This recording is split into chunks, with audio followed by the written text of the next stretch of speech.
Israel is not going to lose this war.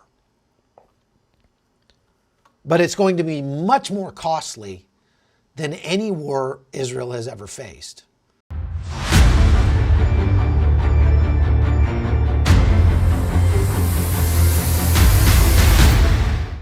If Israel is going to go to war with Hezbollah, it's going to happen inside Lebanon. It's not going to happen inside Israel for the most part. Now, it is possible that Hezbollah could see it coming and decide, look, this is a foregone conclusion. This war is going to happen, and it's going to happen very soon. And so either we use these assets against Israel now, or we lose them in the first wave of attacks from Israel. So we might as well try to,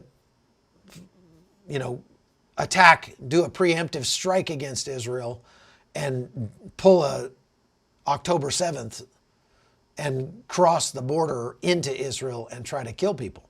It's more difficult than October 7th because there are essentially no Israelis left within 5 kilometers of the border. But you can cover 5 kilometers pretty fast. It just takes a couple of minutes driving on roads. Now, they do have military up there. The Israelis have been stacking their military up on the northern border in anticipation of the command to go in. So this guy on Real Clear Politics, Gadi Taub, says, since October 7th, the Biden administration has been preoccupied above all with preventing the Gaza war from spreading to the north and escalating into a no-holds-barred war with Hezbollah. There's ample reason for concern. A full-fledged war between Israel and Iran's largest proxy could bring the administration's whole Middle East policy tumbling down. Since it will force the White House to make a public choice, it'll have to abandon its quest for accommodation with Iran and take a clear pro-Israeli stand. And that's true. I don't think the United States under Joe Biden could get away with refusing to support Israel if they got into a full-fledged war with Hezbollah. If there's anything that we've learned from the last few wars that the United States has fought, it's that insurgencies, fighting against radical ideologies is a very difficult thing to do. We can fight them, but you can't really kill your way out of them, because as you kill the bad guys, you create more bad guys. You create more people who are angry at you for killing their family and friends and want to join up. So it's very hard to kill your way out of something like that. And so not only has Israel failed so far to destroy Hamas, now they've gone a long way to destroying their military capability. They've gone a long way to destroying their ability to govern, but they have not destroyed Hamas. And Hamas will, if they stop right now, Hamas will likely be able to just regrow over time and eventually pose a threat to Israel once again. Israel has had this strategy they call mowing the grass, which is just, we're going to go in there whenever they stick their heads up and we're going to cut them down and then just wait for the next time they do that. This goes along with the strategy that I've talked about, that, when you are a threat to us, we will come in there and we will reboot your country. My strategy is a little bit harsher than mowing the grass, because mowing the grass meant when we perceive a threat from Hamas in Gaza, we will drop a bomb on some of their leadership. I'm talking about going whole hog like they're doing now and saying, no, we're not going to just assassinate a few of your leaders. We are going to come in and absolutely wipe the floor in Gaza. tear down 20% of your housing in the process, destroy anything that could possibly be any kind of military target or military facility. Tunnels, UNRWA schools, mosques, we don't care. We're going to destroy everything that could possibly be used to threaten us, and then we're going to leave. Israel is not going to lose this war, but it's going to be much more costly than any war Israel has ever faced. Israel right now, in normal times, they have 130,000 or so active duty soldiers at any given time. Right now, Israel has closer to 500,000 that are on duty. But they can't keep them there for long. They're not going to be able to keep 500,000 of their citizens on active duty for the indefinite future. It's just too hard on their economy to do that. So, for that reason, it's one of these things where either Israel's going to have to go soon, like their own economy is putting pressure on them to go sooner rather than later. The people of Israel are putting pressure on Israel to go sooner rather than later.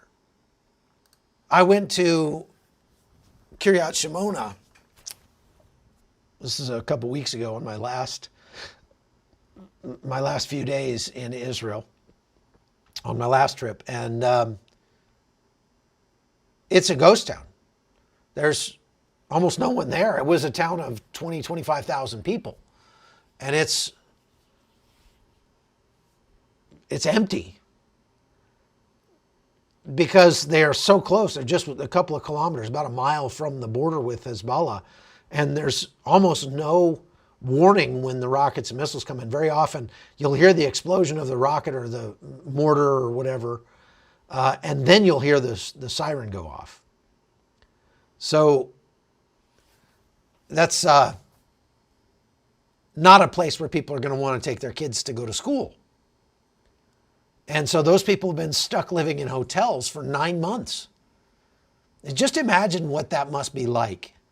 Imagine how hard it would be for you and, say, your 3 kids to live in a hotel room, one hotel room, away from your job, away from their friends, away from their social life, away from your church or your synagogue for 9 months. Those guys, they sit around at the hotels where they're stuck. They get a stipend from the government, but it's not much of one. And it's not a long-term strategy. They're not going to be able to continue living that way. So the political establishment in Israel is being pressured increasingly by their own populace to get this problem solved so that they can go back to their lives.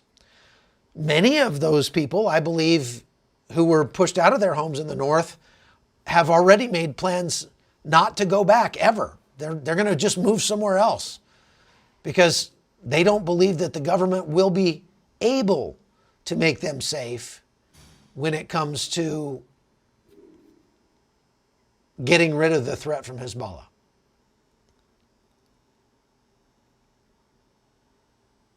The international community, for its part, is definitely on the side of later rather than sooner.